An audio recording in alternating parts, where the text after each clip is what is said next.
Hi everybody, welcome back to the channel and welcome to how to apply stencils, vinyl stencils, decals, things like that. Now I'm going to give you a quick demo, some tips and tricks on the way I apply vinyl stencils.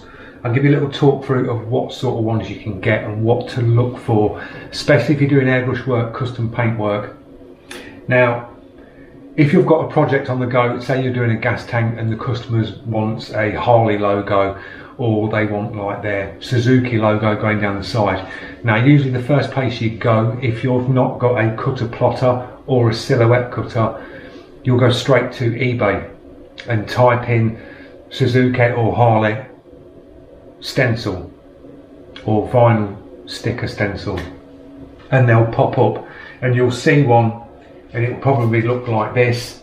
That's my logo, and it'll say like Suzuki on it or whatever logo that you want, and you'll usually get them sent to you like this. Now most of the time the actual vinyl that these companies use is normal vinyl, like your blacks, your reds, your greens and things like that. Now if you are getting them and you've just done a painted surface, say you've done a gas tank and you get your one off eBay and you pull it off and you stick it on, the vinyl ones like that, the actual adhesion on the vinyl is really sticky, guys. It really is. And when you come to peel it off, if your paint hasn't adhered properly underneath or gone off, the minute you go to pull that vinyl sticker away, you will lift your paint, I guarantee it.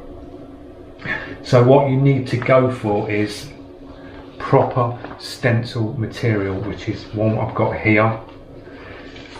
This is a transparent like that, so you can sort of see through it, and this is a low tack, very low tack, and this is proper stencil vinyl. So that's why I say opt to go to a sign shop. If you're in the Essex area, I'll leave a link to a sign company where I used to work, and if you're local to my area, you can nip down and these guys will cut you any sort of stencils out you want.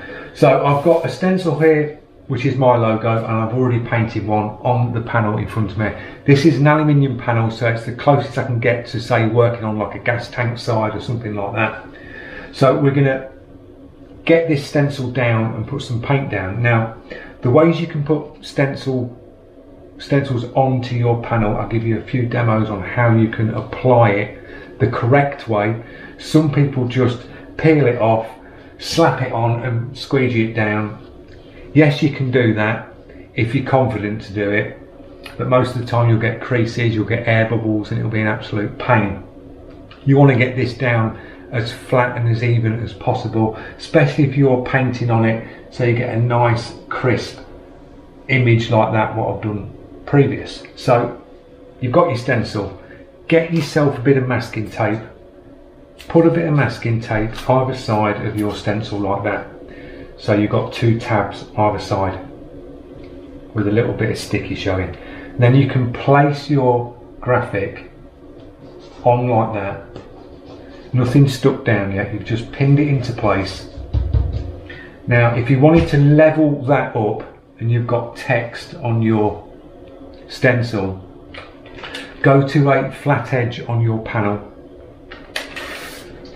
measure down and go to the bottom flats of your letters, lift one side of your masking and just hinge like seesaw effect. So we're going down to 230mm to the flat, move it to your next flat like so, and then you will hinge it again, 230 to the flat, double check, 230 to the flat, and then you know your logo is level. You can also measure in, say if you've got a gas tank, you can measure in equal sides and bring your logo to centre. So you've got your logo and it is pinned and that's level, you've centred it, so it's all good to go. Now you want to apply the graphic. This is a small graphic. If you were doing a big graphic, say 600 wide, pin it the same left and right, so you've got the graphic pinned, and then what you can do is you can hinge it this way. If you've got a big graphic, I'd advise to hinge it through the centre like that, and then what you do is you can lift either the left or right side masking. So I'll do this side to show you. You'd lift this up, so you've got it pinned there, a centre hinge there, and you can lift this part of the graphic up like that. It's not going anywhere. Now you've got your silicone paper backing to this, so you would peel it away like that. So you've got your sticky part of the graphic here, and you've got your silicone paper here. What you would do is you would carefully slice this piece of silicone paper off here and remove that. Then you can get your squeegee and squeegee down your graphic to your panel, so that part of the graphic would be stuck to your panel. Now just pin that back in place. So you've got that side pinned. You can then remove the centre hinge like that, and then when you lift this side up, when you peel this side back, you've got that edge there, that's all stuck down. You lift the rest of the silicone paper off the graphic, and then you would squeegee down the rest of it that way, like that. So that's how you do a centre hinge, and I'd recommend a centre hinge on a big graphic, especially if it's sort of say 400 deep or over like 1 metre to 2 metres wide, something like that. You can do centre hinge. On a small graphic like this, I would basically just do a hinge from the edge here like that, and we'll apply this one now. So you're folding it across, peel back your application tape like that, and then just drop your graphic down like that. Couple of passes over the top, and that's your graphic down. So nice and simple on small graphics, but when, as I say, when you start doing bigger graphics, you can multiple hinge it, you can chop the graphic up and work it in different ways. But anything small like gas tank size, you can hinge it from the side there. You could do a centre hinge. You can hinge it from the top, so instead of it being on the side, you can put a long piece of masking tape along the top, flip it up that way, remove your silicone paper, and then squeegee it downwards, left or right, whatever you feel comfortable with, whether you're left or right handed. So you've got your graphic down like that, and then you've got this paper over the top. Now that's transfer paper, so you just pick that off, and then when you pull that away, your vinyl stencil is ready to go. Now the next thing you need to do if you are spraying this is to mask out the complete area. If you've got a gas tank and you've got your logo in the centre of the gas tank, completely bag off the whole lot, and that will save any overspray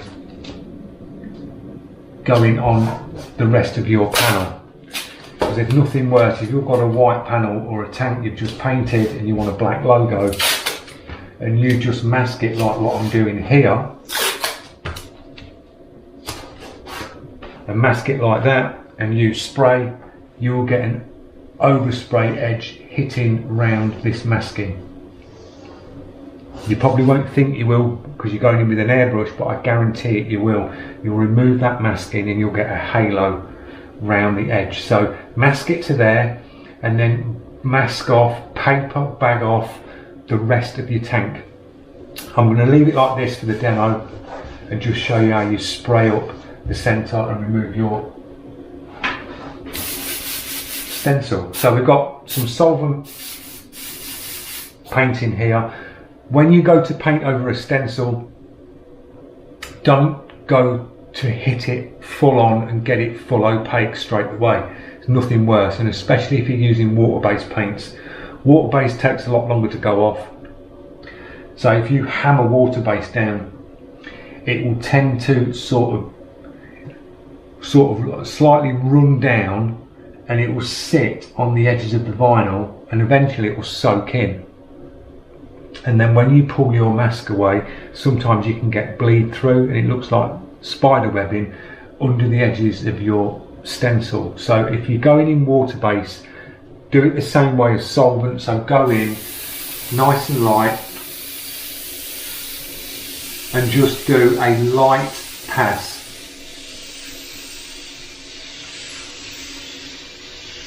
Like that. Don't go for full coverage. Just do a light pass. Let that flash off, or let your water base dry down. Hair dry, things like that. You can just blow some air over it, let it settle down, and then go over again.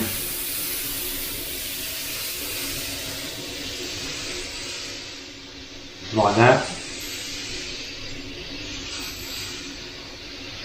Same again. Don't go for full coverage. Take your time. Blow some air over it. Hair dryer. Let it settle down.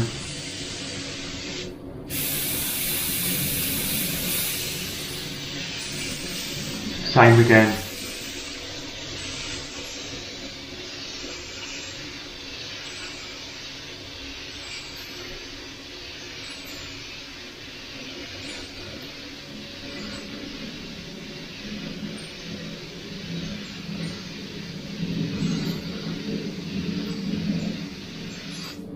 Like that. So you've painted your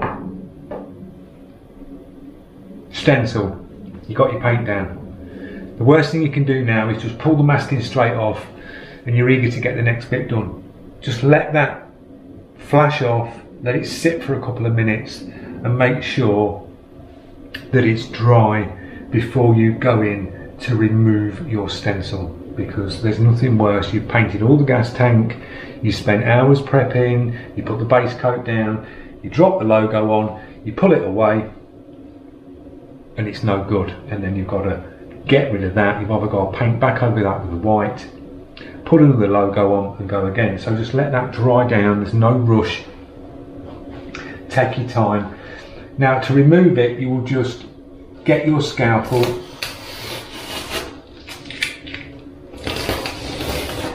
remove your masking like that, and as I told you, you will get a halo, and there's proof in the pudding, guys. There's a halo round there of misted overspray.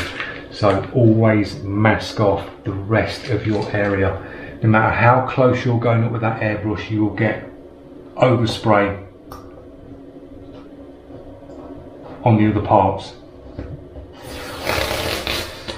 You can see that there, that's just misted round that. So you took the masking off and you need to remove that. So nice sharp scalpel, going flat to the side and just pick up one edge, put your finger, so you're just lifting that edge up with the scalpel, put your finger on top of the blade like that, and then slowly remove your logo like that. And you'll, on letters, you'll get your centres of your letters that will be left behind. Scalpel again, just go flat to it till you feel the edge of the vinyl, put your finger on it and just pull it away.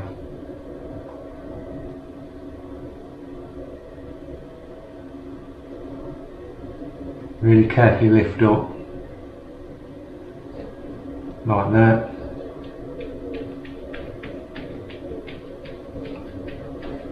And you'll get the letters out nice and clean, like that. And that's your logo down. So just take your time when you're using vinyl stencils. Opt for proper vinyl. That's why I say go to a sign shop. They know what they're doing when it comes to different stickies and things like that.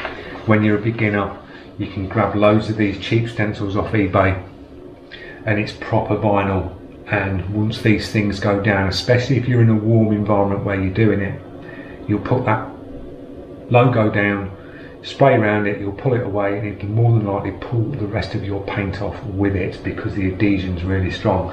Another tip is make sure you mask off all of your surrounding area, because as you can see here, that's haloed around there with dark grey paint, and that's the white panel. So if that were masked off, you'd have a nice clean backing to that. So there's some little tips, bits that you're going to need. Masking tape, any sort of masking tape will do for applying them. A decent scalpel, Swan Morton scalpels with a 10A blade are brilliant, guys. I recommend these over any other scalpel, I really do. Great scalpels. Squeegee, you can pick these up. This one's been doctored, so it's got a soft edge for applying as well, and you've got your the harder edge there to press down. Tape measure, simple stuff. If you need to measure your logo in and get it leveled up, if you've got text, as I say, just pin it either side, drop your tape down, go to the bottoms of your letters on your flats, and then just, it'll act like a seesaw. You'll level one edge in, and it'll probably be like that. You measure that one in, bring it down to the measurement, and then go back to the first side that you measured and just check, because it can act like a seesaw when you're measuring in, and that's how you'll get your logo nice and straight. So nice, simple, you've not got to make it complicated. That's how you apply a vinyl stencil for painting on. Check out the sign shop, I'll leave a link in the description. Nip over there, they do loads of stuff, guys. So if you're in the Essex area, you need some stickers, vinyl, stuff like that, they do it all. So thanks for watching, and I'll see you in the next one, guys. Cheers.